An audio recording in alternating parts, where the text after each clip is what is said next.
একটি অংশীদারি ব্যবসায় সমীর, ইদ্রিস এবং অ্যান্টনির মূলধন অনুপাত 1/6:1/5:1/4। বছরের শেষে ব্যবসায় মোট লাভ 3,700 টাকা হলে অ্যান্টনির লাভ কত হিসাব করে দেখি।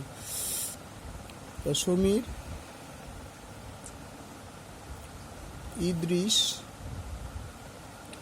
ও অ্যান্টনি মূলধনের অনুপাত, মূলধনের অনুপাত 1/6:1/5:1/4। এবার আমরা এখানে নিচেরগুলো এলসিএম করিনি। 5 দুগুণে 10, 3 10 30 দুগুণে 60। তাহলে আমরা কি করব, 1/6 ইন্টুকে 60 দিয়ে গুণ করবো, ইস্টু 1/5কে 60 দিয়ে গুণ করবো, ইস্টু 1/4কে 60 দিয়ে গুণ করবো। 6 10 60, 5 12 60, 4 15 60। তাহলে অনুপাতটা কত হলো 10:12:15। তো মোট অনুপাত কত, মোট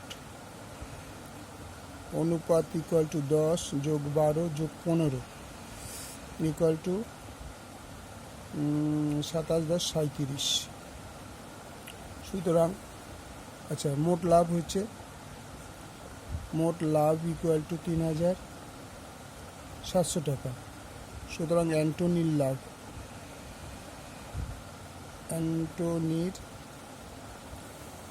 লাভ ইকুয়াল টু 3,037 ইন্টু 15/37। লাস্টে অ্যান্টনি হচ্ছে 15/37 100 ইকুয়াল টু 1500 টাকা। তাহলে উত্তর হচ্ছে অ্যান্টনির